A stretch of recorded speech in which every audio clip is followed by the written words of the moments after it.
For more episode subscribes के novels Hindi channel. मेनू दिखाओ। उपन्यास ऑनलाइन पूरा पढ़ें। उपन्यास बिन। उपन्यास अराजकता भक्षक प्रणाली अध्याय 21 एक विशाल मोनोलिथ। गुणप्रिय पाठकों, अधिक अध्यायों के अनुवाद में हमारी टीम की सहायता के लिए यहाँ दान करें। URL अराजकता भक्षक प्रणाली C21 एक विशाल मोनोलिथ। एड्स बाय पब फ्यूचर। अध्याय 21 एक विशाल मोनोलिथ। ज़ेरास वहीं स्तब्ध खड़ा रहा, उसका मन असमंजस में डूबा हुआ था। गैया की रक्षा के लिए? क्यों? क्या वह मुसीबत में है? इसके अलावा वह भी कितना कमज़ोर है। कमांडर शिरोन की तुलना में जो एक EIA कमांडर था, वास्तव में वह बहुत ज़्यादा मदद नहीं कर सकता था। गैया की रक्षा करने में मेरी मदद करो, उसने एक बार फिर कहा, जैसे कि उसे डर हो कि ज़ेरास को पहली बार में ये जानकारी नहीं मिली होगी। अगर यही तुम्हारी इच्छा है, अगर मेरी शक्ति में होगा तो मैं उसकी रक्षा के लिए सब कुछ करूँगा, ज़ेरास ने कहा। वह उस आदमी की मदद के कारण सहमत हो गया, लेकिन अपनी परेशानी की कीमत पर नहीं। अच्छा, मुझे बस इतना ही चाहिए, कमांडर शिरोन ने कहा, और उनका चेहरा एक बार फिर से और भी शांत हो गया। ज़ेरास कुछ देर तक चुपचाप खड़ा रहा और फिर जिज्ञासा से पूछने लगा, आप गैया की सुरक्षा क्यों मांग रहे हैं? क्या वह खतरे में है? मुझे डर है कि आपको ये बताने से लाभ की बजाय हानि ही होगी। बस इतना जान लीजिए कि वह आने वाले समय के लिए बहुत महत्वपूर्ण है। वह आने वाले समय के लिए बहुत महत्वपूर्ण है, कमांडर शिरोन ने अंतरिक्ष के विशाल विस्तार को देखते हुए कहा। उनकी आंखों में हरे रंग की चमक थी, जैसे कि वह दूर के भविष्य को देख रहे हों। आगे क्या होने वाला है? ज़ेरास ने उससे पूछने की कोशिश की, लेकिन उसका ध्यान भटक गया जब उसने अपनी आंखों के कोने में कुछ देखा। जिस अंतरिक्षयान में वे सवार थे, उसकी गति अचानक धीमी हो गई, क्योंकि वह एक वस्तु से लगभग 1000 मीटर पहले रुक गया था। ज़ेरास का जबड़ा चौंककर जमीन पर गिर गया जब उसने अपने सामने देखा। एक विशालकाय मोनोलिथ का शीर्ष अंतरिक्ष से बाहर की ओर भेदता हुआ दिखाई दे रहा था। Ads bye pub future. Monolith इतना बड़ा था कि इसे बाह्य अंतरिक्ष से देखा जा सकता था, और इसका सिरा ग्रह के वायुमंडल को भेद कर अंतरिक्ष में जा पहुंचा था। वह क्या है? ये डायमेंशनल टॉवर है, पृथ्वी के सबसे बड़े खजानों में से एक। कहा जाता है कि इसका आकार पृथ्वी के एक पूरे महाद्वीप के बराबर है, कमांडर शिरोन ने गर्व से कहा। अंतरिक्षयान धीरे धीरे ग्रह पर उतरा और उसने अन्य अंतरिक्षयानों को ग्रह के वायुमंडल में प्रवेश करते देखा। प्रकाश की एक नीली लहर ने प्रत्येक जहाज को स्कैन किया तथा फिर उन्हें टावर के करीब जाने दिया। अंतरिक्षयान नीचे उतरते समय धीरे धीरे रुक गया और अंततः जमीन पर आकर रुक गया। ज़ेरास अंतरिक्षयान से बाहर आया, उसके बगल में गुलाबी टॉप और स्कर्ट वाली एक सफ़ेद बालों वाली लड़की थी। गैया भी वहां खड़ी थी और नए माहौल से आश्चर्यचकित थी, लेकिन उसने एक तटस्थ और उदासीन चेहरा बनाए रखा, जो किसी को भी स्वतः ही उससे दूर कर देगा। ज़ेरास ने अंतरिक्षयान की ओर हाथ हिलाया, जो एक बार फिर धीरे धीरे हवा में ऊपर उठ गया। प्रकाश की नीली स्क्रीन के भीतर ज़ेरास अभी भी कमांडर शिरोन की आकृति देख सकता था, जो उसे एक अनुमोदनपूर्ण मुस्कान के साथ देख रहा था और उससे कुछ कह रहा था। हालांकि ज़ेरास ने केवल उसका मुंह हिलते हुए देखा था, लेकिन ऐसा लग रहा था, मैं ये बेस पर आपका इंतजार कर रहा हूं, सैनिक। ज़ेरास मुस्कुराया और धीरे धीरे मोनोलिथ के सामने विशाल द्वार की ओर आगे बढ़ा। गेट के सामने पहुंचते ही एक अजीब सी लाल बत्ती से स्कैन करने के बाद गेट अपने आप उनके लिए खुल गया। गेट के अंदर लगभग 16 वर्ष की आयु के 1000 से अधिक लोग थे, तथा प्रत्येक व्यक्ति एक प्रमुख मंच के चारों ओर बैठा था। Ads bye pub future. इसका निर्माण एक खुले हॉल के रूप में किया गया था, जिसमें जमीन पर काले ऑब्सीडियन रंग की चट्टानें बिछी हुई थी तथा स्थान के दूर छोर पर एक विशाल मंच था। यहाँ से मोनोलिथ का शीर्ष फिर से नहीं देखा जा सका, क्योंकि यह बादलों के समुद्र के बीच छिपा हुआ था और मुश्किल से दिखाई दे रहा था, लेकिन यह वास्तव में बहुत बड़ा था। ज़ेरास ने गैया की ओर देखा तो पाया कि वह तो उसके ध्यान में आने से पहले ही जा चुकी थी। हजारों अन्य लोगों के बीच जाकर मिल गई। वह भी एक कुर्सी पर बैठते ही उसकी ओर बढ़ा, तभी उसे अचानक ऐसा महसूस हुआ कि कोई व्यक्ति उसे पुकार रहा है। नमस्ते। ज़ेरास धीरे से मुड़ा और अपने बगल में बैठे युवक की ओर देखा। वह थोड़ा चकित था। लड़का भी उसके बराबर ही लंबा था, उसकी त्वचा गोरी और बाल कंधों तक पहुंच रहे थे। उसकी आंखों में बिल्कुल भी पुतलियां नहीं थीं, लेकिन ज़ेरास को सबसे ज्यादा हैरानी उसके कानों से हुई। वे लंबे और नुकीले थे। एक बात तो पक्की थी, यह एक विदेशी जाति थी। हाय, ज़ेरास ने थोड़ा घबराते हुए विनम्रता से उत्तर दिया। मैं एल्वियन जाति से ट्राइटन हूँ। क्या ये किसी एलियन जाति के साथ तुम्हारा पहला अनुभव है? ट्राइटन ने अपने सामने खड़े नीले बालों वाले इंसान को घूरते हुए पूछा। हाँ, आप ऐसा कह सकते हैं, ज़ेरास ने इस विदेशी लड़के के बारे में उत्सुकता से ईमानदारी से उत्तर दिया। मैं भी, हालांकि मैंने अपने घर में मनुष्यों के बारे में बहुत कुछ पढ़ा है। ये पहली बार है जब मैंने उन्हें वास्तविक जीवन में देखा है, ट्राइटन ने उत्तर दिया, और ज़ेरास ने लड़के की आवाज़ और अभिव्यक्ति में उसकी ईमानदारी महसूस की। तो आप भी EIA में शामिल होना चाहते हैं? ज़ेरास ने उत्सुकता से पूछा। EIA मुख्य रूप से एक पृथ्वी समूह था, लेकिन यह विभिन्न अन्य ग्रहों और जातियों के साथ संबद्ध था, जिसके कारण उनमें गैरमानव भी शामिल थे। हाँ, मैं चाहता हूँ, आंशिक रूप से अन्य विदेशी प्रजातियों का अध्ययन करने के प्रति मेरे जुनून के कारण। ट्राइटन ने जेरास की ओर देखते हुए उत्तर दिया। तो फिर मुझे आशा है कि आप सफलतापूर्वक परीक्षण पास कर लेंगे। हाँ, मैं निश्चित रूप से ऐसा करूंगा, ट्राइटन ने उत्तर दिया और अपना ध्यान दूसरी ओर मोड़ लिया तथा दूसरों से संवाद जारी रखा। एक बहुत ही अजीब एल्वियन जिसका सपना अजीब है, जेरास ने खुद से कहा। उन्होंने उस जगह के चारों ओर भी नजर डाली, क्योंकि उन्होंने देखा कि यद्यपि अधिकांश लोग मानव हैं, लेकिन लगभग 40% मानवरूपी एलियन समूह हैं। इतने सारे जीवन रूप। जेरास ने जो कुछ देखा उससे वह हैरान रह गया और सोचने लगा कि एआई में उसके लिए क्या भविष्य है। Ads bye pub future. संपर्क टॉस साइट मैप दान करें मेनू दिखाओ। उपन्यास ऑनलाइन पूरा पढ़ें। उपन्यास बिन। उपन्यास अराजकता भक्षक प्रणाली अध्याय 22 राह शुरू होती है। अराजकता भक्षक प्रणाली C22 राह शुरू होती है। पब फ्यूचर द्वारा विज्ञापन। अध्याय 22 राह शुरू होती है। जेरास कोलाहल में बैठ गया, उसके अंदर एक नई भावना उभर रही थी क्योंकि वह दोनों विदेशी जातियों और मानव समूह को एक दूसरे से संबंधित देख रहा था। बड़बड़ाहट और शोर बहुत तेज था, लेकिन ये सब तब बंद हो गया जब एआई की वर्दी पहने 3 व्यक्ति रहस्यमय तरीके से मंच पर प्रकट हुए। भीड़ में सन्नाटा छा गया और वे सभी तुरंत खड़े हो गए। एआई अधिकारी को देखते ही खड़े हो जाना एक गैर आधिकारिक नियम था। मंच के सामने पहुंचते ही उनमें से एक व्यक्ति, जो अत्यंत बलिष्ठ था, जिसके बाल और आंखें काली थीं, तीनों में से बाहर निकल आया। उसकी आंखों में कालापन था जो बहुत भयावह लग रहा था और उसके चेहरे पर एक निशान था जो उसकी बाईं आंख को पार करते हुए उसके गाल पर रुक गया था। एक बात तो तय थी, वह बहुत ही भयंकर योद्धा था। पब फ्यूचर द्वारा विज्ञापन। मुझे लगता है कि हम सभी आज यहाँ प्रवेश परीक्षा के लिए एकत्र हुए हैं। उस आदमी ने बोलना शुरू किया, उसकी आवाज़ इतनी तेज थी कि वह लगभग 1000 लोगों के कानों में लगातार गूंज रही थी। इस वर्ष एआई में शामिल होने के लिए प्रवेश परीक्षा, या मैं ये कहूँ कि परीक्षण, मेरे ठीक पीछे स्थित इस टॉवर, डायमेंशन टॉवर में होगा। इसे आयाम टॉवर क्यों कहा जाता है? क्योंकि यह टॉवर विभिन्न आयामों का एक अंतर संबंध है जो उनके पिछले इतिहास को दर्ज करता है। टॉवर में प्रवेश करते ही आपको इसके एक आयाम में एक परीक्षण दिया जाएगा। परीक्षण पास करने का मतलब है कि आप एआई में शामिल होने के योग्य हैं और इसके अलावा आपको टॉवर द्वारा दिए जाने वाले परीक्षण को पास करने के लिए एक इनाम भी मिलता है। मुकदमे में असफल होने का मतलब है कि आप एआई परीक्षण में असफल हो गए हैं और आपको कुछ भी हासिल नहीं होगा। उस व्यक्ति ने उन्हें अपने शब्दों को पचाने का समय देते हुए कहा। यदि आपको संदेह है कि टॉवर पक्षपातपूर्ण होगा और कुछ मिशन दूसरों की तुलना में कठिन हो सकते हैं, तो आप गलत हैं। टॉवर किसी की प्रतिभा की अच्छी पहचान है और यह आपको आपकी प्रतिभा के बराबर परीक्षण देगा। इसका मतलब यह है कि ग्रेड जीन जागृतिकर्ता को उसकी प्रतिभा के शिखर पर परीक्षण का अवसर दिया जाएगा। सी ग्रेड को भी उसकी प्रतिभा के शिखर पर समान परीक्षण का अवसर दिया जाएगा। इसका मतलब यह है कि यदि आप केवल ई ग्रेड भी हैं, तो भी आप परीक्षण पास कर सकते हैं, क्योंकि यह आपकी प्रतिभा का चरम है। यदि आप में अधिक प्रतिभा है, तो आपकी प्रतिभा का शिखर अधिक होने के कारण आपको अधिक कठिन परीक्षण दिया जा सकता है, लेकिन इसका अर्थ ये भी है कि आपका पुरस्कार भी अधिक होगा। पब फ्यूचर द्वारा विज्ञापन। जेरास ने उसकी बात ध्यान से सुनी, उसकी बात को पचा लिया। जो कुछ उसने समझा, उससे एक बात तो पक्की थी, वह बर्बाद हो चुका था। उसके पास एसएसएस ग्रेड जीन था। शायद यही सबसे बड़ी प्रतिभा है जो यहाँ पाई जा सकती है, जिसका मतलब है कि उसे सबसे कठिन परीक्षा दी जाएगी, लेकिन इसका मतलब ये भी है कि उसका इनाम दूसरों की तुलना में अधिक होगा। आपको आपके अच्छे प्रदर्शन के आधार पर अंक दिए जाएंगे और हमारे पास शीर्ष 3 सर्वश्रेष्ठ रैंक भी हैं। आपकी रैंक जितनी ऊंची होगी, आप उतने ही अधिक अंक प्राप्त कर सकेंगे, जो आपको ईआईए में बहुत मदद करेगा। शीर्ष 3 सर्वश्रेष्ठ रैंक वाले लोगों को ईआईए द्वारा ही अतिरिक्त पुरस्कार दिया जाएगा। तो लोगों, इस परीक्षण में अपना सर्वश्रेष्ठ प्रदर्शन करो। और जब मैं अपना सर्वश्रेष्ठ कहता हूँ, तो मेरा मतलब है अपना सर्वश्रेष्ठ प्रदर्शन करना, उस आदमी ने कहा। उसके होठों पर एक भयावह मुस्कान थी। ऐसा कहने के बाद आप शायद मुकदमे के समय के बारे में सोच रहे होंगे। ये मुकदमे से ही तय होता है, लेकिन सभी को एक ही समय पर बेदखल किया जाएगा और यह केवल 3 दिनों के भीतर होगा, हालांकि मुकदमे में ही कई साल बीत सकते हैं। समयरेखा भी अलग है, जेरास ने सोचा। टावर में बिताए साल असल में 1 दिन हो सकते हैं, लेकिन अगले 3 दिनों में सभी को बेदखल कर दिया जाएगा। अंत में, मुकदमे में मृत्यु कोई विकल्प नहीं है। यदि आप असफल हो गए, तो आपको केवल बेदखल कर दिया जाएगा, लेकिन मुकदमे में सब कुछ बहुत वास्तविक है, इसलिए अपने भीतर बहुत सावधान रहें और ऐसा न सोचें कि आप मर नहीं सकते और मूर्खतापूर्ण कार्य न करें।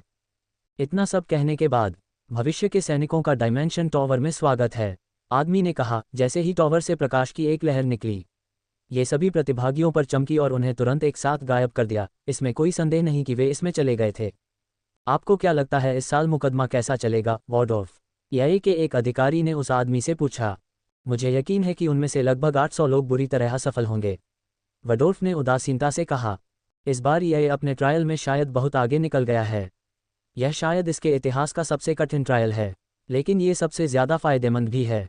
इसके अलावा टावर की स्थितियों के कारण हम प्रतिभागियों में से केवल सर्वश्रेष्ठ को ही चुन पाते हैं। उम्मीद है कि हम परिणामों से चौंक जाएंगे। उनमें से आखिरी व्यक्ति, नीली त्वचा वाला एक व्यक्ति, विशाल मोनोलिथ को देखते हुए बैठा हुआ था। और इस प्रकार यह परीक्षण सफलतापूर्वक शुरू हुआ। पबफ्यूचर द्वारा विज्ञापन। संपर्क टॉस साइट मैप दान करें मेनू दिखाओ। उपन्यास ऑनलाइन पूरा पढ़ें। उपन्यास बिन।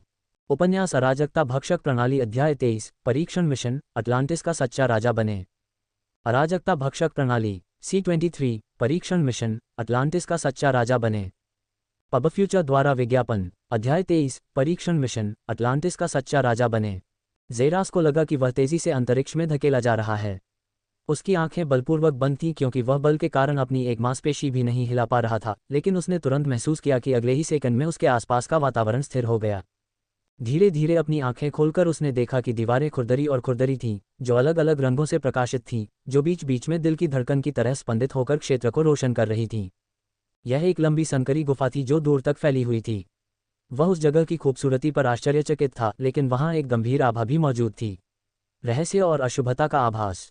ज़ेरास ने तुरंत आगे बढ़ना शुरू कर दिया, गुफा में और भीतर जाने लगा। गुफा के चारों ओर के रंग प्रकाशित हो गए, जिससे उसका रास्ता रोशन हो गया और वह अज्ञात में और भीतर चला गया। लगभग 1 घंटे तक चलने और सतर्क रहने के बाद वह अंततः गुफा के अंत में पहुंच गया, जो एक ब्लॉक होल था। लेकिन अंत में कुछ अलग हुआ। इस पर सुनहरे रंग का त्रिशूल बना हुआ था, जिसकी ऊंचाई करीब 2 मीटर थी। इसके शरीर पर अलग अलग रून लगे हुए थे, जिससे एक हल्की सुनहरी रोशनी निकल रही थी, जिसके 3 कांटे सबसे तीखे ब्लेड की तरह ठंडी चमक रहे थे। त्रिशूल के ठीक पीछे सुनहरे रंग की मछली के शल्कों से ढके एक आदमी की आकृति देखी जा सकती थी, जिसकी हरकतें ऐसी थीं मानो वह त्रिशूल को पकड़ने की कोशिश कर रहा हो, लेकिन उसके हाथ अभी भी उसे पूरी तरह से पकड़ने से कुछ इंच दूर थे। पबफ्यूचर द्वारा विज्ञापन। ज़ेरास चित्र की ओर बढ़ा, उसके हाथ हिचकिचाते हुए चित्र की ओर बढ़े, लेकिन अंततः उसने खींचे गए सुनहरे रंग के त्रिशूल को छू लिया और धीरे से उसे पीछे की ओर खींच लिया। यद्यपि वह एक साधारण पेंटिंग थी, फिर भी उसे ऐसा महसूस हुआ जैसे वह किसी भयानक दबाव में दबा हुआ हो, जबकि उसमें से निकलने वाली शक्ति वह महसूस कर सकता था जो किसी पर्वत के समान थी। अचानक गुफा में एक आवाज़ गूंजी जिसने उसे उसके विचारों से बाहर निकाला। युवा कोलिन्स, क्रिम्सन आयाम में आपका स्वागत है। तुमने एक ऐसा रास्ता चुना है जिस पर पहले कभी नहीं चला। तो अपने दिल में बिना किसी डर के परीक्षण की ओर कदम बढ़ाओ, क्योंकि तुम जो सत्य खोज रहे हो वह तुम्हारी मुट्ठी में ही छिपा है। वह आवाज़ उस संकरी जगह में गूंज उठी जब त्रिशूल का चित्र अचानक एक चमकदार सुनहरी रोशनी से चमक उठा। स्वर्णिम ऊर्जा का एक विशाल भंवर निर्मित हो गया जो निरंतर घूम रहा था। आपने त्रिशूल का भाग्य चुना है। आप एक बहुत ही खतरनाक परीक्षण दे रहे हैं, लेकिन इसे पूरा करने पर आपको बहुत बड़ा इनाम भी मिलेगा। आपका मिशन झूठे राजा को हराना और अटलांटिस का सच्चा राजा बनना है। ज़ेरास ने गहरी सांस लेते हुए भंवर को देखा। ऐसा कहा जाता है कि यह एक ऐसा परीक्षण था जिससे उसे बहुत बड़ा पुरस्कार मिला, लेकिन इसके अलावा ये में प्रवेश के लिए उसका टिकट भी था। वह इस बात से भली भांति परिचित थे कि यह परीक्षण सभी प्रतिभागियों के बीच सबसे कठिन होगा, लेकिन वह इसके लिए तैयार थे। पबफ्यूचर द्वारा विज्ञापन। दृढ़ मन और तीव्र एकाग्रता के साथ वह स्वर्णिम भंवर की ओर अविचल भाव से आगे बढ़ा और उसकी आकृति उसमें से होकर गुजर गई और उसके भीतर लुप्त हो गई। इसके बाद भंवर भी बंद हो गया और केवल एक सुनहरे रंग का त्रिशूल का चित्र ही रह गया, जिसके हाथ में एक आदमी का चित्र था जो अब उसके और करीब आ गया था। योजक चिन्ह, योजक चिन्ह, योजक चिन्ह, योजक चिन्ह, योजक चिन्ह, योजक चिन्ह। Devin, Devin, Devin, Devin, Devin, Devin, Devin, Devin, Devin, Devin. ये नाम अरबों लोगों की आवाज़ से बार बार उच्चारित किया गया जब विशाल कोलोसियम शक्तिशाली कंपन से हिल गया। ज़ेरा की आंखें चौड़ी हो गईं जब उसने अपने चारों ओर देखा। उसने हवा में कुछ अलग महसूस किया, जैसे कि वह हिल रही हो। रुको, यह पानी है। वह पानी के नीचे था। उसने तुरंत अपनी सांस रोकने और अपनी नाक ढकने की कोशिश की, तभी उसे अचानक अजीब सा महसूस हुआ। क्या उसने अभी अभी अपनी आवाज़ सुनी? अपनी सांसों पर से नियंत्रण हटाते हुए उसने वैसा ही महसूस किया। पानी का उस पर कोई असर नहीं हुआ। यह हवा में सांस लेने जैसा था। मैं कहाँ हूँ? ज़ेरास को उस गगनभेदी आवाज़ ने विचारों से बाहर निकाला। जब उसने देखा कि वह बैठा हुआ लोगों को देख रहा था, वह क्षण भर के लिए चौंक गया, क्योंकि उसने देखा कि वे थोड़े अलग थे। उनके दांत मछली के दांत जैसे नुकीले थे, जबकि चांदी के शल्क उनके चेहरे के एक हिस्से को ढके हुए थे तथा उनके कपड़ों के नीचे तक फैले हुए थे। उनके बाल सामान्य से ज्यादा लंबे थे, जबकि कुछ के पैरों की जगह मछली की पूंछ थी। यह उसे जलपरी जाति की याद दिलाता था, जिसके बारे में उसने एक बार अनाथालय में दादी मियाँ से सुना था। इन भिन्नताओं के अलावा वे हर तरह से मानव प्रतीत होते थे, लेकिन वे मानव नहीं थे। नहीं, वे अटलांटिस के नागरिक हैं। वह उठ खड़ा हुआ और सोचने लगा कि शोर का कारण क्या है। उसने कोलोसियम के नीचे की ओर भी देखा और वह वहां था। चांदी के कवच पहने 2 आदमी। दोनों ने अपने हाथों में विशाल त्रिशूल पकड़ रखे थे और मंच पर जोरदार टक्कर मार रहे थे, जिससे उनके आसपास का इलाका हिल रहा था। यह वह कोलोसियम की लड़ाई में था। पब फ्यूचर द्वारा विज्ञापन। संपर्क टॉस साइट मैप दान करें मेनू दिखाओ। उपन्यास ऑनलाइन पूरा पढ़ें। उपन्यास बिन। उपन्यास अराजकता भक्षक प्रणाली अध्याय 24 अटलांटियनों की क्रूरता। अराजकता भक्षक प्रणाली C24 अटलांटियनों की क्रूरता। पब फ्यूचर द्वारा विज्ञापन। अध्याय 24 अटलांटियनों की क्रूरता। दो व्यक्ति कोलोसियम में बहादुरी से लड़ रहे थे। उनके त्रिशूल के प्रत्येक प्रहार से मंच पर भयंकर विस्फोट हो रहा था। दैवान ने युद्ध मंच पर अपने पैर पटक दिए और अपने प्रतिद्वंद्वी की ओर आगे बढ़ा तथा अपना त्रिशूल उसकी गर्दन में घुसा दिया। उस व्यक्ति ने अपने त्रिशूल से जवाबी हमला करके बचने की कोशिश की, लेकिन उसके चेहरे का भाव बदल गया, क्योंकि त्रिशूल के बल से उसका त्रिशूल टूट गया, जबकि वह स्वयं उड़ गया। कठोर दीवारों में अपनी पीठ पटकते हुए उसके मुंह से हरा खून निकला, लेकिन अगले ही पल उसका चेहरा बदल गया। दैवान ने अपने प्रतिद्वंद्वी को उड़ता हुआ देखकर उसका पीछा नहीं किया, बल्कि अपनी सारी शक्ति एकत्रित कर ली और अपना त्रिशूल उस पर फेंक दिया। RIP। त्रिशूल की गति के कारण पानी में लहरें उठीं और पानी फट गया। तेज लहरों ने दीवार पर खड़े आदमी को पटक दिया और उसे उसमें धंसा दिया। वह आदमी आंखें फाड़े खड़ा रहा, जबकि त्रिशूल की धारें उसके माथे, मुंह और हृदय पर लगी हुई थीं। जैसे ही उसका हाथ एक ओर गिरा, उसकी जान तुरंत निकल गई। पब फ्यूचर द्वारा विज्ञापन। दैवन अपने विरोधियों की ओर बढ़ा और उसने अपने सिर से त्रिशूल निकाला। उसके चेहरे पर तिरस्कार और अहंकार के भाव थे। उन्हें कोई पछतावा नहीं था, बिल्कुल नहीं। उनके जैसे विद्रोहियों के लिए यह एक आसान मौत थी। डाइवन, डाइवन, डाइवन, डाइवन, डाइवन, डाइवन, डाइवन, डाइवन। उसने महसूस किया कि पूरा विश्व उसका नाम जप रहा है, जब उसने अपने 3 भालों को आकाश की ओर उठाया और दहाड़ा। योजक चिन्ह, योजक चिन्ह, योजक चिन्ह, योजक चिन्ह, योजक चिन्ह, योजक चिन्ह। ज़ेरास ने उस आदमी की ओर देखा जिसका नाम डाइवान था। फिर उसने अपनी नज़रें हटा लीं और उसकी जगह मृत व्यक्ति की ओर देखा। उन्होंने पुष्टि की कि वह व्यक्ति सचमुच मर चुका है, तथा उन्हें आश्चर्य हुआ कि यह किस प्रकार की अत्यंत क्रूर लड़ाई है। और ऐसा लग रहा था कि पूरी भीड़ यही चाहती थी और वे उसका नाम ऐसे चिल्ला रहे थे जैसे वह कोई हीरो हो। डाइवन युद्ध मंच से चला गया। भीड़ भी जल्द ही वहां से चली गई। ज़ेरास उस जगह के बाहर पहुंचते ही भीड़ के साथ विशाल कोलोसियम से बाहर निकल गया। सड़कों पर पानी में गुगंतुआन समुद्री जानवर अपनी पीठ पर सवार होकर घूम रहे थे, जिन पर अटलांटियन सवार थे। मोतियों से बनी सुंदर बहुरंगी रोशनी को एक साथ इकट्ठा करके पूरे स्थान पर फैलाया गया, जो प्रकाश स्रोत के रूप में कार्य कर रही थी। ये स्थान अटलांटियन लोगों से भरा हुआ था, जो अपनी दैनिक आवश्यकताओं के लिए यहाँ वहाँ तैरते रहते थे। पब फ्यूचर द्वारा विज्ञापन। ज़ेरास ने जो देखा उससे वह बहुत प्रभावित हुआ। ये वास्तव में एक अलग सभ्यता थी, क्योंकि भले ही वहाँ तकनीक का कोई निशान नहीं था, फिर भी यह एक खूबसूरत जगह थी। ज़ेरास को आश्चर्य हुआ कि क्या रात और दिन होते हैं, क्योंकि सब कुछ बहुत उज्ज्वल रूप से प्रकाशित था। अटलांटियन घर त्रिकोणीय थे, जिनकी नोक लंबी थी, और सबसे छोटा घर लगभग 10 मीटर ऊंचा था। उनकी दीवारें सफ़ेद और नीले रंग से रंगी हुई थीं, तथा दरवाजे हरे रंग के थे, जो किसी प्रकार के जैद जैसे पत्थर से बने थे।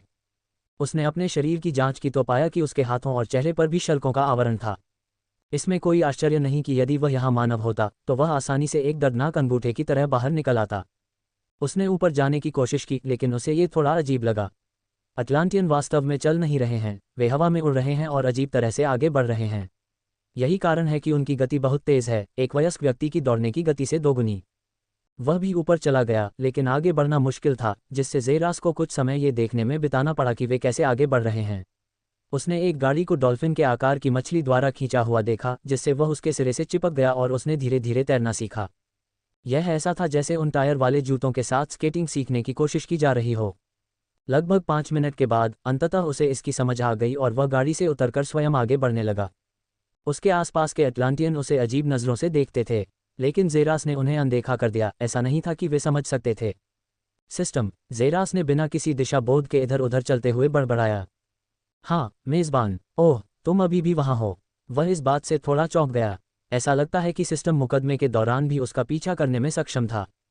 मानव विचारों को सुनने में सक्षम होना।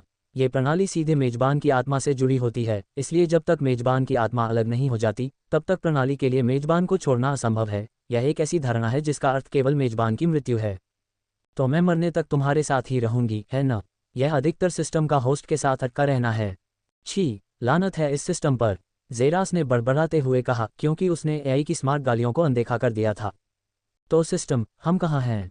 होस्ट एक अत्यंत उन्नत होलोग्राफिक आयाम में मौजूद है। इस आयाम में जो कुछ भी है वह असत्य है। इसका मतलब यह है कि भले ही होस्ट इस होलोग्राम में किसी पात्र को मार सकता है, लेकिन उन पर कैश डिवाइडर का प्रयोग काम नहीं करेगा, क्योंकि वे मूलतः सिर्फ होलोग्राफ हैं। मेजबान को आसपास की जटिलता के बारे में चिंता करने की आवश्यकता नहीं है, बल्कि उसे परीक्षण को शीघ्रता से पूरा करने पर काम करना चाहिए, जिसका अर्थ है कि इस होलोग्राफिक आयाम से स्वचालित रूप से बाहर निकलना। इससे मेजबान को ही नुकसान होगा, क्योंकि उसकी बुद्धि कमजोर है। छी, लानत है इस सिस्टम पर, जिनकी बुद्धि कम है। अगर तुम इतने होशियार हो तो मेरे जैसे बन जाओ। जेरास ने सिस्टम को अनदेखा करते हुए फुसफुसाया। रास्ते से हट जाओ, मूर्ख, एक क्रोधित आवाज ने जेरास से कहा जब वह तेजी से रास्ते से हट गया। एक विशालकाय ऑक्टोपस उसके पास से गुजरा। यदि वह वहां एक सेकंड भी देर से पहुंचता तो निस्संदेह उसे कुचल देता। छी, क्या अटलांटियन सभी इतने हिंसक हैं? जेरास ने आश्चर्य व्यक्त किया, लेकिन जब उसने अचानक संरचना के दूसरी ओर एक पोस्टर देखा तो वह आगे बोलता रहा, और उसके ऊपर 4 शब्द लिखे थे जिन्होंने जेरास का ध्यान आकर्षित किया। अटलांटिस राजा युद्ध प्रतियोगिता, पब फ्यूचर द्वारा विज्ञापन। संपर्क टॉस साइट मैप दान करें, मेनू दिखाओ। उपन्यास ऑनलाइन पूरा पढ़ें। उपन्यास बिन। उपन्यास अराजकता भक्षक प्रणाली अध्याय 25 अटलांटिस राजा युद्ध प्रतियोगिता। अराजकता भक्षक प्रणाली C25 अटलांटिस किंग बैटल प्रतियोगिता। पब फ्यूचर द्वारा विज्ञापन अध्याय 25 अटलांटिस राजा युद्ध प्रतियोगिता। जेरास तेजी से सड़क पार कर पोस्ट की ओर बढ़ा। यह इस प्रकार लिखा गया था, अटलांटिस राजा युद्ध प्रतियोगिता। अटलांटिस के पूर्व राजा एटलस जीन की मृत्यु हो चुकी है और उनके पास अपने दत्तक पुत्र सम्मोद जीन को छोड़कर कोई उत्तराधिकारी नहीं है, जो दूसरे अटलानियम के कारण स्वतः राजा नहीं बन सकता है, जिसके अनुसार केवल अटलांटिस के सबसे शुद्ध रक्त वंश वाले ही राजा बन सकते हैं।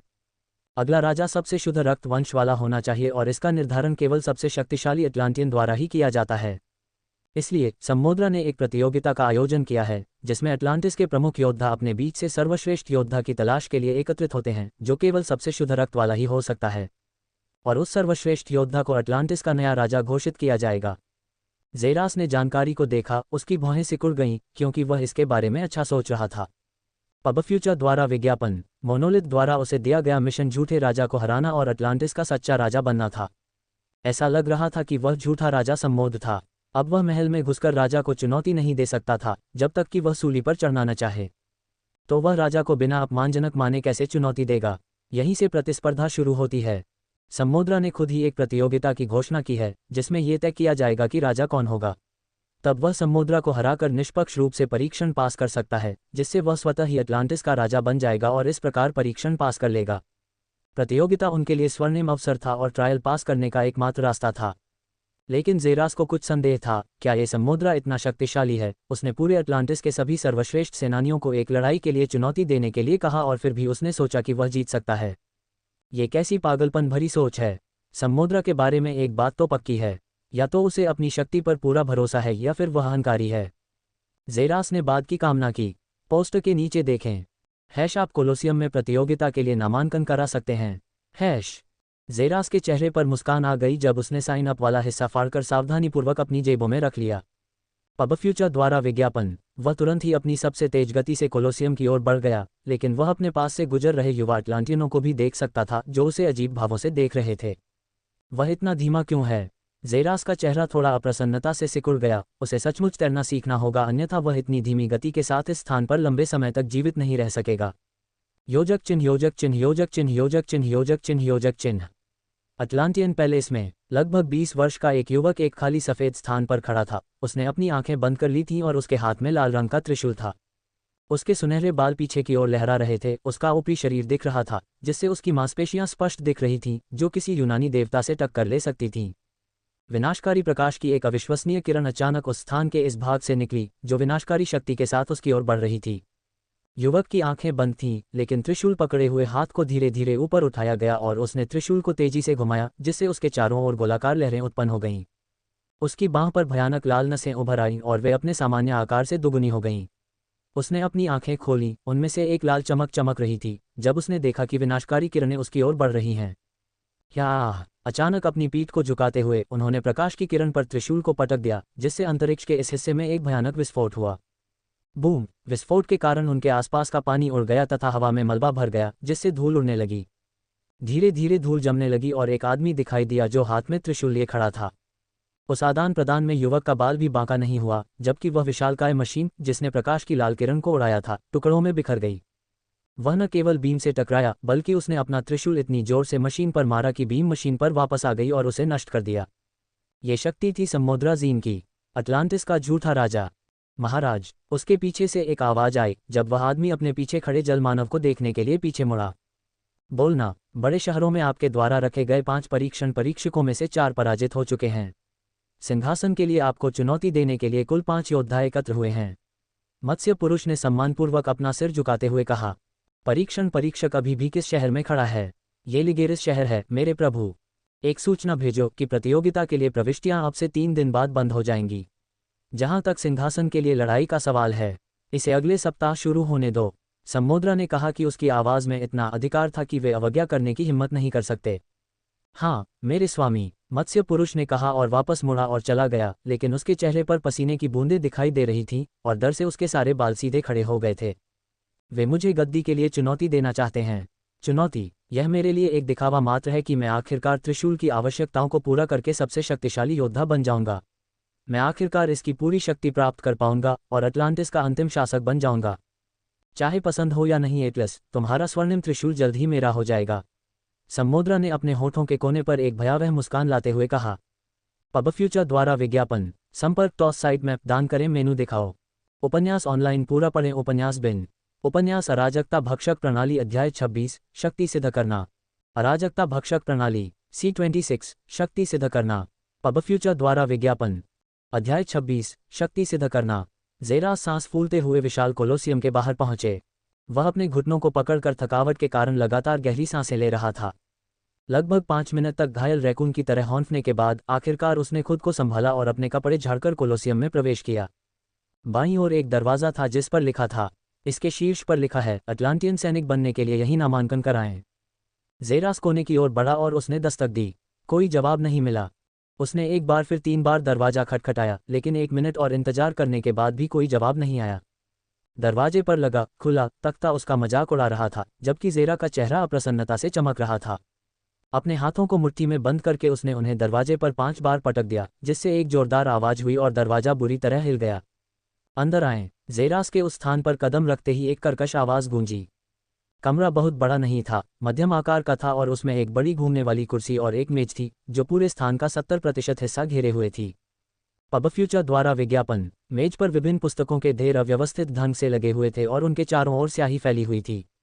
डेस्क के पीछे गंदे भूरे रंग के तराजू वाले एक मोटे आदमी ने ज़ेरास की ओर मुस्कुराते हुए अपना सिर उठाया, लेकिन ज़ेरास को किताबों के नीचे छिपे हुए देखकर उसके चेहरे से मुस्कान तुरंत गायब हो गई और फिर उसने उसे भगा दिया। चले जाओ, बच्चे। ज़ेरास को ऐसा महसूस हुआ कि वह अपनी हथेली अटलांटियन चेहरे पर पटक दे और उसके उन विशाल गालों को बेकाबू होकर हिलते हुए देखे, लेकिन उसने खुद को संयमित रखा। दयालु महोदय, मैं प्रतियोगिता के लिए नामांकन कराने आया हूँ। चले जाओ बच्चे, मुझे तुम्हारा चेहरा पसंद नहीं है, तो चले जाओ। अटलांटियन ने ज़ेरास की ओर देखे बिना जल्दी से उसकी बात काट दी। लेकिन प्लैंक के पास इसके अपने कारण थे। आमतौर पर असली योद्धा उसके दरवाजे पर दस्तक नहीं देते, वह तो लात मारकर दरवाजा खोलने का आदी था। लेकिन इस बार किसी ने सचमुच दस्तक दी, जिससे उसे अंदाजा हो गया कि शायद ये कोई शौकिया व्यक्ति था जो जल्दी से आकर मरना चाहता था। और उसका अंदाज़ा सही था, वह सिर्फ एक बच्चा था, इतना दुबला पतला बच्चा कि वह भी उस पर लेटकर उसे कुचल सकता था। लेकिन दुर्भाग्यवश उन्होंने ज़ेरास को कमाका। ऐसा लगता है कि यह अच्छा तरीका काम नहीं करेगा, ज़ेरास ने सोचा और मोटे आदमी को घूरने लगा। फिर उसके चेहरे पर एक भयावह मुस्कान आ गई। ये कितना अच्छा दृष्टिकोण है, पहले तो उसे इसकी जानकारी भी नहीं थी। बायोमॉर्फ सक्रिय कर दिया गया है। अरे, तुम कैसे मरना चाहते हो? एक अविश्वसनीय रूप से गहरी आवाज़ जो हत्या की चीख थी, पूरे कमरे में गूंज उठी और विनाशकारी प्रतिध्वनि पैदा हो गई। पब फ्यूचर द्वारा विज्ञापन। प्लैंक तुरंत चौंक गए जब उन्होंने देखा कि इस आवाज़ के लिए कौन जिम्मेदार था। उसकी आंख के ठीक सामने एक आंख थी, बिल्कुल काली आंखें जिसमें पुतलियां बिल्कुल नहीं थीं। आंखों पर लाल लाल नसें सांप की तरह हिल रही थीं, जो पूरी तरह से हत्या के इरादे से भरी हुई थीं और देखने में बेहद ठंडी लग रही थीं। मैं आपकी किस प्रकार सहायता कर सकता हूं सर? प्लांक ने कांपती हुई आवाज में कहा, क्योंकि उसे महसूस हुआ कि उसका मूत्राशय अचानक भर गया है और उसे खाली करने की आवश्यकता है। ज़ेरास ने अपनी आवाज़ को और अधिक भारी बना लिया तथा अपनी आंखों का रंग गहरा लाल और गहरा लाल कर लिया। इस तरह से बायोमॉर्फ का उपयोग करने से उसकी ऊर्जा उसके पूरे शरीर की संरचना को बदलने की तुलना में जल्दी से समाप्त नहीं होगी, लेकिन फिर भी उसकी ऊर्जा अभी भी तेजी से चूसी जा रही थी, जिससे उसकी क्षमता निष्क्रिय हो गई। प्लैंक ने देखा कि लड़के की आंखें फिर से अपने सामान्य नीले रंग में लौट आई हैं, लेकिन उसका मन अभी भी डर से कांप रहा था, क्योंकि उसने पहले जो महसूस किया था वह उसे याद आ रहा था। उन आंखों में हत्या का इरादा कोई मजाक नहीं था। ज़ेरास ने उस आदमी की तरफ देखा और उसने खुद को सिर हिलाया। घटिया लोग हमेशा सख्त रहना पसंद करते हैं, लेकिन जब वे मजबूत लोगों से मिलते हैं तो वे तुरंत कांप उठते हैं, और यह मोटा आदमी भी इसका अपवाद नहीं था। जेबों में हाथ डालकर उसने पोस्टर का वह हिस्सा निकाला जिसे उसने फाड़ दिया था और उस आदमी को दिखाया जिसने उसे मेज से उठा लिया था। ओह, आप प्रतियोगिता में भाग लेना चाहते हैं? प्लैंक ने पूरी तरह चौंकते हुए पूछा। प्रतियोगिता अविश्वसनीय रूप से क्रूर थी और मृत्यु दर 90% से अधिक थी। फिर भी यह बच्चा इसमें शामिल होना चाहता था। हाँ, मैं इसमें शामिल होना चाहता हूँ। और असली सवाल यह है कि मैं इसमें कैसे शामिल हो सकता हूँ। सर, प्रतियोगिता में शामिल होने के लिए आपको अटलांटियन सैनिक कार्ड अर्जित करना होगा जो केवल हमारे योद्धाओं में से एक को हराकर प्राप्त किया जा सकता है जो एक सच्चा अटलांटिक सैनिक है। उसके बाद ही आप राजा द्वारा स्वयं इस शहर में रखे गए परीक्षक से लड़ सकते हैं और अंततः परीक्षण में शामिल हो सकते हैं। तो फिर चलो, हम अटलांटिक सैनिक कार्ड पाने के लिए जिससे भी लड़ना है उससे लड़ें। ज़ेरास ने तुरंत पूछा, जिससे प्लैंक अवाक रह गया। ठीक है, चलो चलें, प्लैंक ने कहा और ज़ेरास उसके पीछे पीछे चलने लगा। आप इस तरफ जा सकते हैं जो कोलोसियम स्टेज की ओर जाता है। मैं एक अटलांटियन सैनिक को सूचित करूंगा जो आपको आपकी परीक्षा में ले जाएगा, प्लैंक ने कहा क्योंकि वह ज़ेरास को दाहिने गलियारे की ओर धकेलते हुए दूसरे गलियारे की ओर बढ़ रहा था जो संभवतः कोलोसियम की ओर जाता था। भले ही वह अगले ही मिनट में कोलोसियम में लड़ रहा होगा।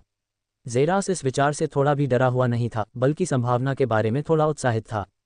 यहाँ वह बिना किसी परवाह के पूरी तरह से आगे बढ़ सकता है। पबफ्यूचर द्वारा विज्ञापन। संपर्क टॉस साइट मैप दान करें मेनू दिखाओ। उपन्यास ऑनलाइन पूरा पढ़ें। उपन्यास बिन।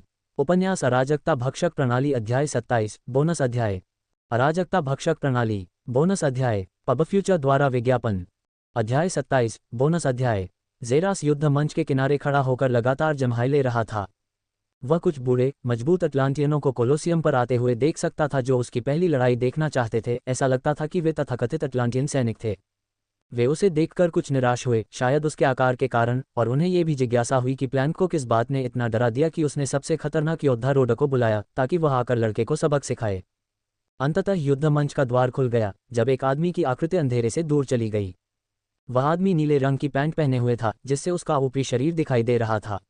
जब भी वह हिलता डुलता था उसका बड़ा पेट इधर उधर झूलता था। ज़ेरास की ओर तेजी से एक त्रिशूल फेंका गया, लेकिन वह विचलित रहा और उसने 1 इंच भी पीछे हटे बिना त्रिशूल को अपने हाथ में पकड़ लिया, जिससे बल उसके शरीर में फैल गया। अपना बचाव करो, बच्चे, रोडर चिल्लाया और ज़ेरास के पास पहुंचा। उसके भारी शरीर का उसकी गति पर कोई प्रभाव नहीं पड़ा। जैसे ही ज़ेरास ने त्रिशूल को आसानी से चकमा देते हुए एक और कदम बढ़ाया, एक त्रिशूल की धार उसके चेहरे की ओर बढ़ गई। रोडर ने तुरंत त्रिशूल को क्षैतिज रूप से काट दिया, जिससे ज़ेरास भी फर्श पर क्षैतिज रूप से लेट गया और उसने आसानी से रोडर के त्रिशूल के प्रहार को चकमा दे दिया। ऐसा लगता है कि उनकी बढ़ती धारणा अंततः अपने परिणाम दिखा रही थी। पबफ्यूचर द्वारा विज्ञापन। तुम केवल चकमा दे सकते हो, बच्चे, रोडर चिल्लाया। वह हौंफने लगा था, लगातार घूमने से उसकी कुछ ऊर्जा खत्म हो रही थी। तुम केवल यही कर सकते हो कि अपने पेट को बूढ़े आदमी के चारों ओर घुमाओ, ज़ेरास ने बिना किसी क्षमा के हंसते हुए कहा, जिससे त्रिशूल के हमले की गति बढ़ गई। लेकिन जबकि कोई सोच सकता है कि वह बूढ़े आदमी को गैर गंभीरता से ले रहा है, ज़ेरास वास्तव में ये देखने की कोशिश कर रहा था कि वह आदमी इतनी तेजी से कैसे चल सकता है और वह अपने त्रिशूल को इतनी ताकत से कैसे घुमा सकता है। ज़ेरास को कभी भी त्रिशूल चलाने का प्रशिक्षण नहीं मिला। वह केवल खंजर और शायद बंदूक ही इस्तेमाल कर सकता है, लेकिन उसका इस्तेमाल करने में भी उसे कोई खास सटीकता नहीं थी। युद्ध में उसका मुख्य हथियार उसकी गति थी, लेकिन यहाँ उसकी गति बहुत सीमित थी क्योंकि उसे अटलांटियनों की तरह तैरना नहीं आता था। सीखने के लिए सबसे अच्छी जगह लड़ाई के दौरान थी, इसलिए अपनी गति को कैसे बढ़ाया जाए, ये सीखना बहुत महत्वपूर्ण था और वह यही कर रहा था। लड़ाकू ने देखा कि समय बीतने के साथ ज़ेरास लगातार आसानी से इधर उधर घूमने में सक्षम हो गया, जिससे वह रोडर के हमले से आसानी से बच गया। उनके चेहरे पर एक अजीब सा भाव उभर आया, क्योंकि उन्हें ऐसा लग रहा था कि ज़ेरास को यह अनुमान हो गया था कि हमला कहाँ से आ रहा है, इससे पहले कि वह उसके करीब आए। उन्हें एक पल के लिए भी रोडर की ताकत पर संदेह नहीं हुआ, लेकिन वे उसे इस पूरे समय में एक भी वार करने में असफल देखकर आश्चर्यचकित थे। रोडर ने त्रिशूल को क्षैतिज रूप से आगे की ओर पटकते हुए चिल्लाया, लेकिन जब उसने महसूस किया कि यह इस बार लग गया है तो वह चौंक गया। अपने त्रिशूल की ओर देखते हुए उसने देखा कि ज़ेरास ने अपने त्रिशूल से उसे रोक लिया है और वह वहीं खड़ा होकर उसे मुस्कुराता हुआ देख रहा है। क्या तुम नहीं चाहते कि मैं वापस लड़ूं बूढ़े आदमी? फिर तो तुम्हारी इच्छा पूरी हो गई। ज़ेरास ने अपने त्रिशूल से रोडर के त्रिशूल को पीछे धकेल दिया और वह तुरंत तेजी से एक तरफ गिर गया। पबफ्यूचर द्वारा विज्ञापन। रोडर ने त्रिशूल को रोका तो एक जोरदार आवाज गूंजी। उसे एक तरफ खिसकाकर उसने एक बार फिर अप्रत्याशित कोण से ज़ेरास की ओर वार किया। प्रत्येक टक्कर से एक शक्तिशाली बल उत्पन्न होता था जो उस क्षेत्र में गहराई तक गूंजता था। हर टक्कर के साथ जेरास को अटलांटिस वासियों के बारे में कुछ अजीब महसूस होता था और वह थी उनकी अजीब ताकत। जब भी रोडर अपना त्रिशूल घुमाता तो उसके साथ आने वाली ताकत सामान्य से दोगुनी होती। ऐसा लगता था मानो हर वार के साथ एक अजीब सी ताकत हो जो उसकी ताकत को बढ़ा रही हो। दोनों योद्धाओं ने पूरी ताकत लगा दी तथा इस लड़ाई में अपना सब कुछ झोंक दिया, जबकि रोडर ने लड़के से निपटने के लिए कड़ी मेहनत की, जैसा कि उसे बताया गया था, जबकि जेरास ने त्रिशूल के बारे में अपनी समझ बढ़ाने की कोशिश की। रोडर का त्रिशूल एक बार फिर आगे की ओर उछला, लेकिन इस बार जेरास ने अपना त्रिशूल ऊपर की ओर फेंका। उसने रॉडर के त्रिशूल को अपनी बांह पर लपेटते हुए नर्म बल का प्रयोग करके अचानक रॉडर को अपनी ओर खींच लिया। तेजी से उस आदमी के पीछे जाकर उसने अपनी बांह को उस आदमी के चारों ओर कसकर लपेट लिया और उसके घुटने के पीछे से लात मारी, जिससे रॉडर घुटनों के बल पर गिर गया। उसने जो त्रिशूल फेंका था वह नीचे गिर गया। जब रॉडर ने ऊपर देखा तो उसने देखा कि त्रिशूलों का समूह उसकी आंखों की ओर बढ़ रहा था। उसने तुरंत उन्हें बंद करने की कोशिश की, लेकिन वह जानता था कि यह बेकार है। त्रिशूल उसकी आंखों से होते हुए उसके मस्तिष्क को भेद सकता था। लेकिन 5 सेकंड के बाद उसे ऐसा कुछ भी महसूस नहीं हुआ, जिससे उसने अपनी आंखें दोबारा खोलीं। उसकी पलकें त्रिशूल के ढेरों से हल्के से टकराईं, जिससे पता चलता है कि वे उसे मारने के कितने करीब थे, जबकि त्रिशूल जेरास द्वारा पकड़ रखा गया था, जिससे वह उस आदमी को वास्तव में मार नहीं सका। मैं आत्मसमर्पण करता हूँ, उस आदमी ने कहा जब जेरास ने धीरे से उसकी पकड़ छोड़ी और बाहर निकलने की दिशा में चला गया। सभी अटलांटियन सैनिक वहां मुंह खोले खड़े थे, क्योंकि उन्हें विश्वास नहीं हो रहा था कि क्या हो रहा है। रोडर को पराजित कर दिया गया, और वह भी एक बच्चे से। एक अविश्वसनीय खबर जो कि झूठी लग रही थी पूरे लिगेरिस शहर में फैल गई कि एक नया अटलांटिक सैनिक आया है जिसने राइडर को हरा दिया है। वह लड़का 18 साल से भी कम उम्र का था। पब फ्यूचर द्वारा विज्ञापन। संपर्क टॉस साइट मैप दान करें, मेनू दिखाओ। उपन्यास ऑनलाइन पूरा पढ़ें। उपन्यास बिन। उपन्यास अराजकता भक्षक प्रणाली अध्याय 28। एक एथलॉन्टियन सैनिक के लाभ। अराजकता भक्षक प्रणाली C28। एक एथलॉन्टियन सैनिक के लाभ। पब फ्यूचर द्वारा विज्ञापन। अध्याय 28। एक एथलॉन्टियन सैनिक के लाभ। अटलांटियन सैनिकों की पंक्तियां वहां खड़ी थीं और वे अवाक होकर खड़े थे। एक व्यक्ति विशेष था जो परिणामों से और भी अधिक आश्चर्यचकित था। वह आदमी प्लैंक है। प्लैंक को ऐसा लग रहा था जैसे उसकी आत्मा उससे छीन ली गई हो, और वह गुस्से से अपने दांत भींच रहा था। जब जेरास ने उसे धमकी दी तो वह क्रोधित हो गया, और इसलिए उसने लड़के को सबक सिखाने में मदद करने के लिए रॉडर को पैसे देकर उस लड़के से बदला लेने की योजना बनाई। लेकिन न केवल लड़का सुरक्षित और स्वस्थ था, बल्कि उसने अपने द्वारा भेजे गए रॉडर को हराकर अपनी प्रसिद्धि भी बढ़ाने में कामयाब रहा। सबसे अधिक दुख की बात यह थी कि रॉडर को काम पर रखने के लिए उसने जो पैसा खो दिया था वह उसे कभी वापस नहीं मिलेगा, यह उसे पता था। जेरास ने समूह की उपेक्षा करते हुए कोलोसियम से बाहर निकलकर प्लान की ओर कदम बढ़ाया। उसके सामने पहुंचकर उसने चंचल मुस्कान के साथ पूछा, तो आगे क्या? प्लैंक को लगा कि उसका दिल नीचे तक डूब रहा है, लेकिन उसने जल्दी से खुद को संभाल लिया और जवाब दिया। पब फ्यूचर द्वारा विज्ञापन। आपने सफलतापूर्वक अटलांटियन सैनिक परीक्षण पास कर लिया है।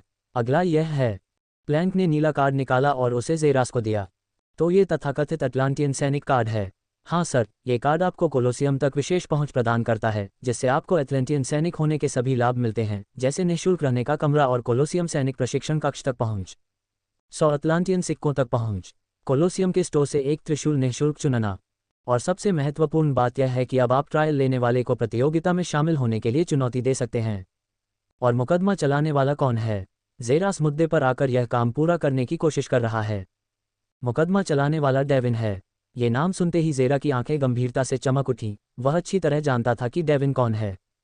ये वह शक्तिशाली सैनिक था जिसे उसने पहली बार लड़ते हुए देखा था, और वह जानता था कि वह न केवल शक्तिशाली है बल्कि अत्यंत निर्दयी भी है, जो बिना पलक झपकाए अपने प्रतिद्वंद्वी को मार डालता है।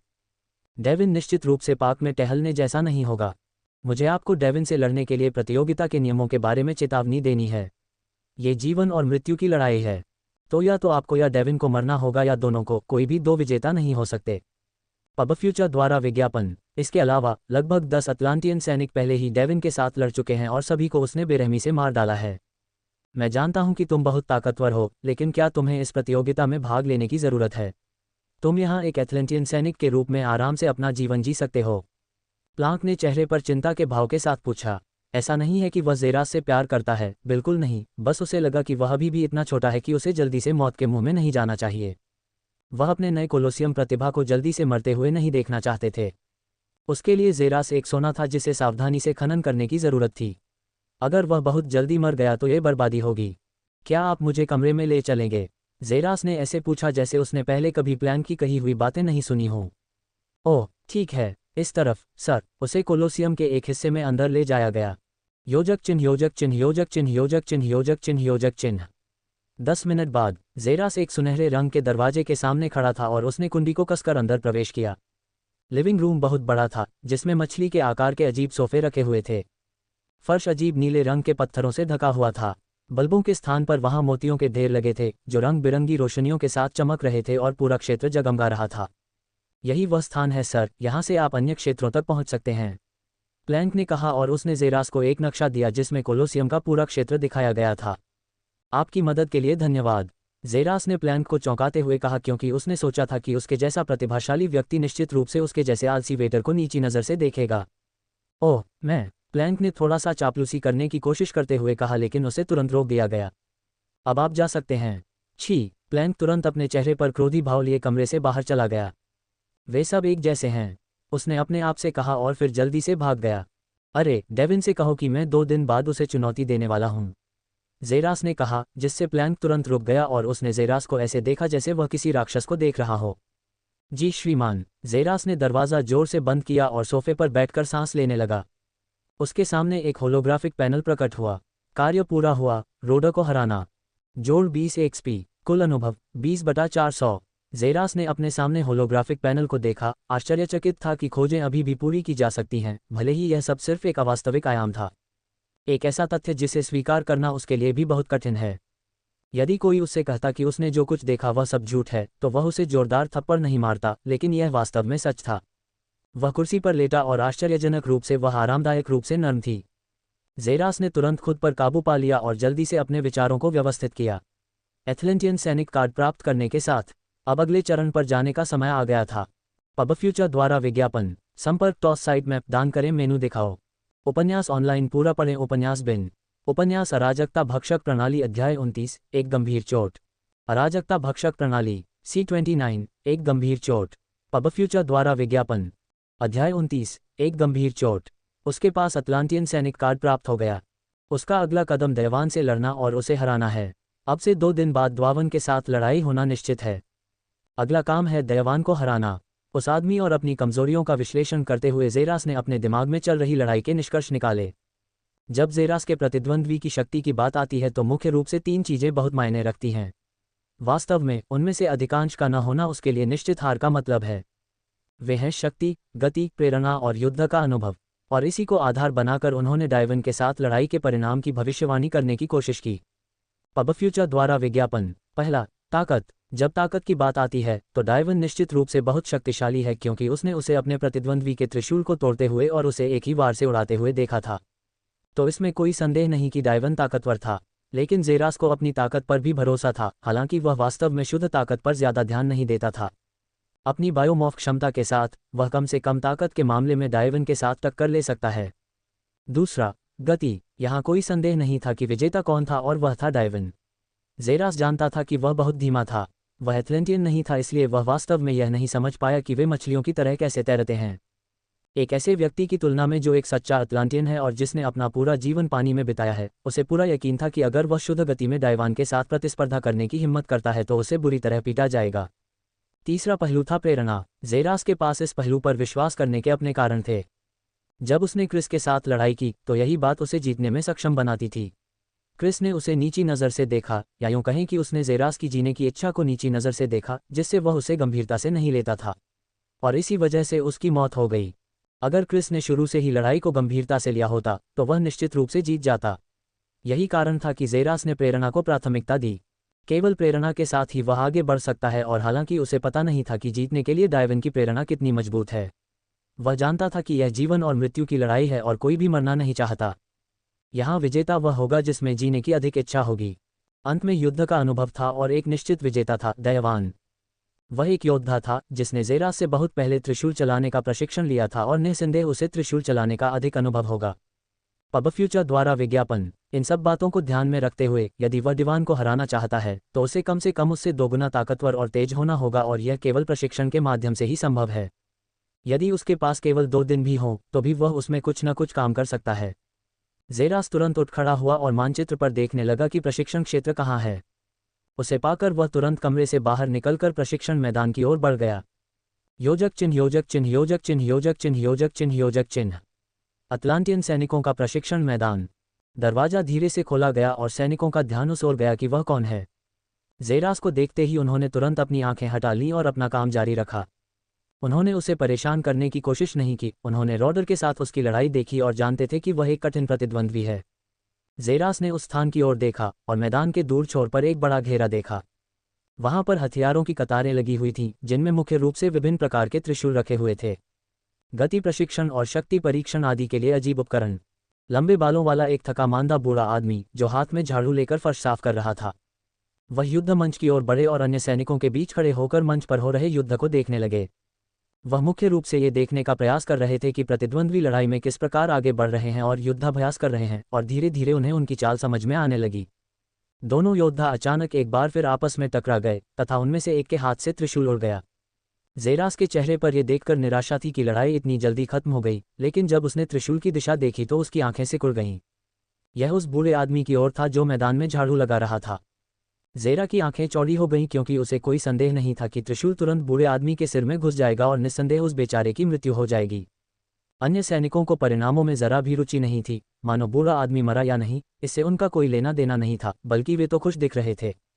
त्रिशूल तेजी से सफाईकर्मी की ओर बढ़ा, जिसने तुरंत पीछे मुड़ने की कोशिश की, लेकिन वह वहीं मूक बनकर खड़ा रहा। संभवतः इस अचानक हुई घटना से वह अचेत हो गया था।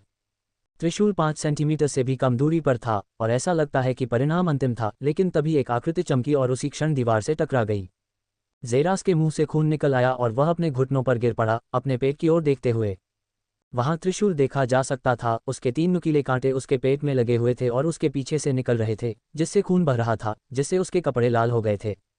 ज़ेरास ने त्रिशूल को पकड़ लिया और उसे अपने पेट से बाहर निकाला। दर्द के कारण उसने अपने दांत भींच लिए। उसकी आंखों के सामने अंधेरा छाने लगा था, क्योंकि उसने अन्य सैनिकों की एक झलक देखी जो अजीब भाव से उसकी ओर देख रहे थे। ये दया का भाव नहीं था, बल्कि उपहास का भाव था। ज़ेरास ने उनकी ओर ध्यान न देते हुए उस बूढ़े व्यक्ति की ओर देखा, जिसके हाथ में झाड़ू थी, और वह हैरानी से उसकी ओर देख रहा था। जैसे ही उसका शरीर जमीन पर गिरा, दुनिया धीरे धीरे अंधकार में हो गई। उसके घावों से खून बहने लगा और फर्श लाल हो गया। पब फ्यूचर द्वारा विज्ञापन। संपर्क टॉस साइट मैप दान करें, मेनू दिखाओ। उपन्यास ऑनलाइन पूरा पढ़ें। उपन्यास बिन। उपन्यास अराजकता भक्षक प्रणाली अध्याय 30। एक शिक्षक। अराजकता भक्षक प्रणाली C30। एक शिक्षक। पब फ्यूचर द्वारा विज्ञापन। अध्याय 30। एक शिक्षक। ऊपर लटके मोतियों से निकलती सफ़ेद रोशनी आंखों को चुभ रही थी। जैसे ही उसने उन्हें धीरे से खोला, उन्होंने तीव्रता को तुरंत नियंत्रित कर लिया। ज़ेरास कुछ देर तक वहीं लेटा हुआ मोतियों से बने झूमरों को देखता रहा। तभी एक आवाज़ उसके कानों में गूंजी। तुम जाग रहे हो। वह धीरे से उठकर बैठ गया और कमरे में चारों ओर देखने लगा। यह एक साधारण कमरा था। जिस बिस्तर पर वह लेटा था, दीवार के दूर छोर पर कुछ किताबों की रैक थी, एक जर्जर अलमारी थी। लेकिन ज़ेरास का ध्यान सबसे ऊपर लटका जंग लगा त्रिशूल था। यह उसके लिए अजीब था, क्योंकि त्रिशूल सामान्य त्रिशूलों से लगभग 2 गुना लंबा था और उसके कुछ हिस्से पर जंग लगी हुई थी। उसने खुद को और अपने पेट पर बंधी पट्टी को देखा, हालांकि उसे यकीन था कि वह पूरी तरह से ठीक हो चुका है। वह पीछे से अपने करीब आते कदमों की आवाज़ सुन सकता था। जैसे ही वह उठकर बैठा और अपने पीछे सतर्कता से देखा, लेकिन जल्द ही शांत हो गया। ये वही बूढ़ा आदमी था जिसे उसने प्रशिक्षण हॉल में बचाने की कोशिश की थी।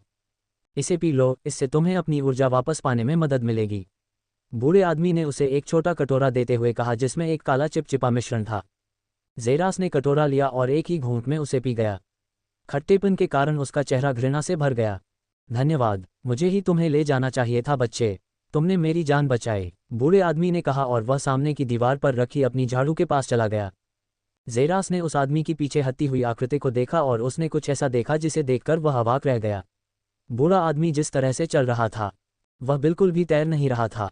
वह तो ऐसे चल रहा था जैसे कोई इंसान जमीन पर चलता है। पब फ्यूचर द्वारा विज्ञापन। आदमी का पैर पानी पर रखा हुआ था और लगभग अदृश्य लहरें बन रही थीं, जो उसके चलने के लिए फर्श का काम कर रही थीं।